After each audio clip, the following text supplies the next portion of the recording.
उपस्थित सगळ्याच माझ्या बांधवांना आणि भगिनींना रामनवमीच्या मनापासूनच्या शुभेच्छा।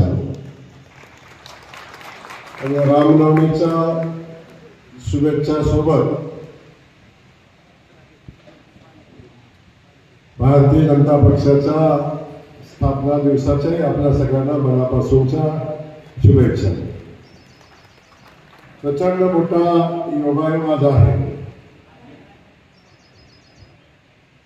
की भारतीय जनता पक्षाचा स्थापना दिवस आणि रामनवमी ज्या प्रभू श्रीरामाच्या विचारधारेवर हा भारतीय जनता पक्ष उभा राहिला, त्या भारतीय जनता पक्षाचा स्थापना दिवस रामनवमीच्या दिवशी आपण सगळेजण आज साजरा करतो। आज आपण हा स्थापना दिवस साजरा करत असताना आपल्या सगळ्यांना मनापासूनचा अभिमान आहे की जगातल्या सगळ्यात मोठ्या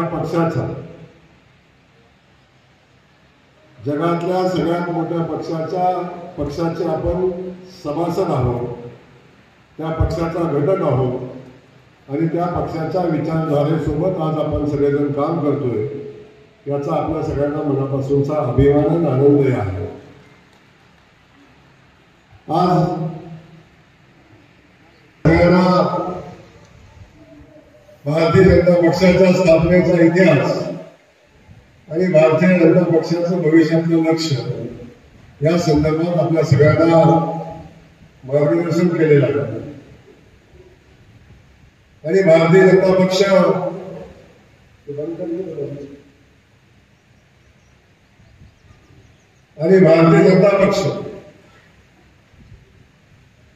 गेल्या 45 वर्षापासून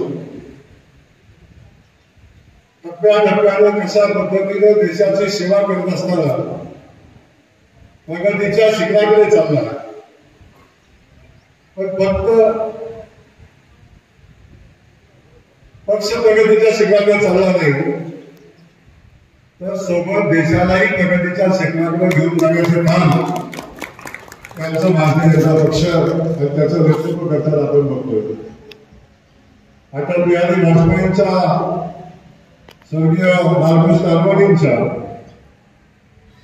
आणि त्यांच्यासोबत असंख्य पक्षांच्या पदाधिकाऱ्यांच्या अथांग अशा मेहनतीनं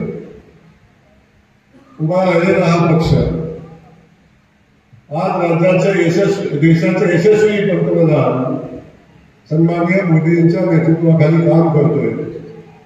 आणि आपण बघतोय आज जगातली महासत्ता बनण्याच्या दृष्टीने महाराष्ट्र पुढे जाताना, देश पुढे जाताना आपण बघतोय। आणि त्याला मोदीजींचं, भारतीय जनता पक्षाचं कणखर नेतृत्व हे त्याला कारण आहे। म्हणून एका बाजूला भारतीय जनता पक्षाचा पंतप्रधान गेल्या सलग 15 वर्षापासून या देशामध्ये काम करतोय आणि दुसऱ्या बाजूला आपण बघतोय की महाराष्ट्रामध्ये सलग 3ऱ्या वेळी भारतीय जनता पक्षाचं सरकार आज राज्याची सेवा करताना आपण सगळेजण पाहतोय। 14 साली आपण बघितलं आदरणीय देवेंद्र फडणवीस साहेब प्रदेशाध्यक्ष होते आणि त्यांच्या नेतृत्वाखाली भारतीय जनता पक्षाचा झंझावात अख्ख्या राज्यामध्ये होताना आपण बघितला। आणि 14 साली आदरणीय देवेंद्रजी राज्याचे मुख्यमंत्री झाले आणि 5 वर्षाच्या कालखंडामध्ये प्रचंड मोठं काम, पाण्याचं असेल, सामान्य माणसाला बळ देण्याचं काम असेल, ते काम आदरणीय देवेंद्रजींच्या नेतृत्वाखाली उभं राहिलं। आणि त्याचाच भाग म्हणून 2019ला पुन्हा भारतीय जनता पक्षाचं सरकार या राज्यामध्ये आलं, महायुतीचं सरकार या राज्यामध्ये आलं। 162 जागा महायुतीच्या निवडून आल्या। पण आपण बघितलं ज्यांना कायम पाठी खंजीर पुसण्याची सवय आहे, ज्यांना कायम एकमेकाची घरं पुरायची सवय आहे, कायम एकाचा पक्ष पुरायची सवय आहे, अशा शरद पवारांच्या कूटनीतीनं ते सरकार प्रत्यक्षात राज्यामध्ये सत्तेत येऊ शकलं नाही, परंतु आपण सगळ्यांनी अनुभवलं की देवेंद्रजींच्या कुशल रणनीतीनं, चाणक्य नीतीनं ते सरकार 2.5 वर्षामध्ये पुन्हा उलटून टाकलं आणि पुन्हा भारतीय जनता पक्षाचं सरकार आपल्या राज्यामध्ये काम करण्यात आपण बघितलं. आणि 2.5 वर्षामध्ये केलेलं काम आपण सगळ्यांनी बघितलं. आणि 2.5 वर्षामध्ये 2024 साली पुन्हा भारतीय जनता पक्ष निवडणुकीच्या मैदानामध्ये उतरला.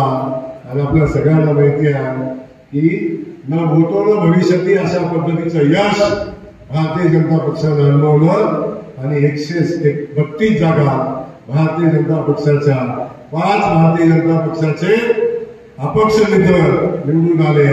आणि आपल्याला सांगायला आनंद होतो की भारतीय जनता पक्षानं दिलेले उमेदवार अन्य पक्षाला दिलेल्या उमेदवाराचा हिशोब केला तर भारतीय जनता पक्ष 150च्या पुढे जातो, अशा पद्धतीचं बहुमत भारतीय जनता पक्षाने मिळवलं. म्हणून मला आपल्या सगळ्यांच्या वतीनं मला आदरणीय देवेंद्रजींना मनापासून धन्यवाद देत असताना, त्यांच्या कार्याला धन्यवाद देत असताना भारतीय जनता पक्षाच्या सामान्य कार्यकर्त्यांना मनापासून धन्यवाद द्यायचे, आमच्या लाडक्या बहिणींना धन्यवाद द्यायचे, कामगार बांधवांना धन्यवाद द्यायचे, सर्वसामान्य माणसाला धन्यवाद द्यायचे की ज्यांनी भारतीय जनता पक्षाचं सरकार पुन्हा राज्यामध्ये आणण्यामध्ये हातभार लावला. आणि त्यामध्ये आपण सगळेजण या ठिकाणी आहात. आपल्या सगळ्यांच्या अथक मेहनतीतनं, प्रयत्नातनं तुमच्या समोर उभा राहिलेला भारतीय जनता पक्षाचा कार्यकर्ता 4थ्या वेळी आमदार झाला. आपण त्याचा मनापासून आभार आपल्या सगळ्यांना. आणि आज मला अभिमान आहे, मी अशा पक्षामध्ये काम करतो की ज्या ठिकाणी सामान्य कार्यकर्त्याला न्याय देण्याचं काम भारतीय जनता पक्ष करत असतो. आपण अनुभवला असेल राजस्थानचा मुख्यमंत्री, आपण अनुभवला असेल मध्य प्रदेशचा मुख्यमंत्री, आपण अनुभवले अनेक मुख्यमंत्री आपण अनुभवला असा की किमान मुख्यमंत्री जाहीर होताना मुख्यमंत्र्याच्या उमेदवाराला माहीत नव्हतं की मुख्यमंत्री होणार आहे. अशा पद्धतीची भारतीय जनता पक्ष, भारतीय जनता पक्षामध्ये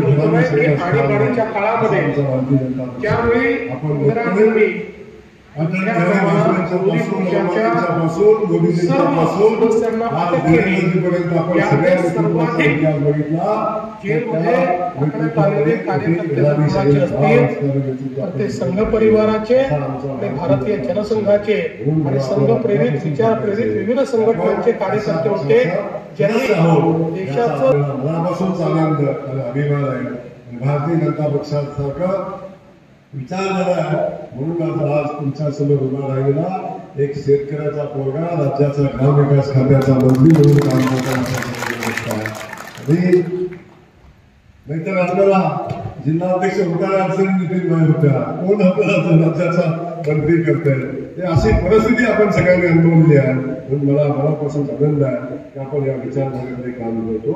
जी विचारधारा प्रभू श्रीरामाची आहे, जी विचारधारा छत्रपती शिवाजी महाराजांची आहे, जी विचारधारा महात्मा फुलेंची आहे, जी विचारधारा सावित्रीबाईंची आहे आणि जी विचारधारा आमच्या डॉक्टर बाबासाहेब आंबेडकरांची आहे.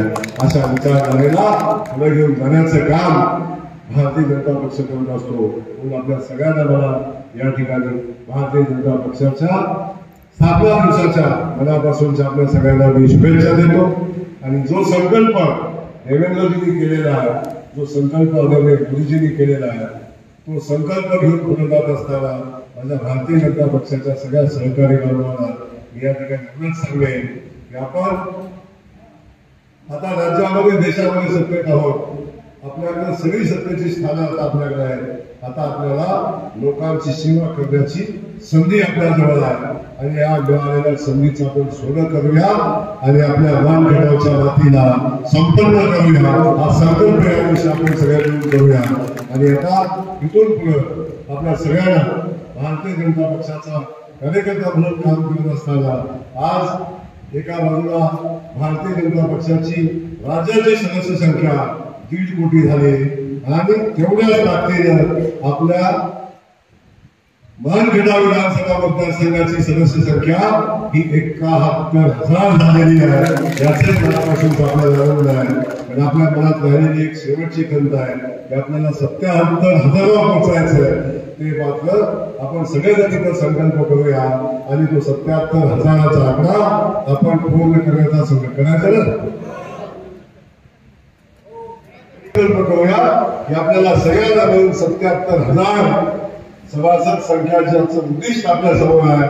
ते उद्दिष्ट आपण या निमित्तानं पूर्ण करूया आणि बाकी आपल्या सगळ्यांना ज्या बूथच्या संदर्भातली रचना आपल्याला येणाऱ्या 4 दिवसामध्ये संपवायचे वही संकल्प आपण सगळे मिळून करूया आणि भारतीय जनता पक्षाची जी निवड प्रक्रिया आहे 10 तारखेपासून मंडल अध्यक्ष, त्यानंतर जिल्हा अध्यक्ष, त्यानंतर राज्याचे अध्यक्ष सहभाग असावा अशा पद्धतीचा सक्रिय सभासद संख्या आपण सगळ्यांनी मिळून करूया असा संकल्प या दिवशी आपण सगळे मिळून करूया।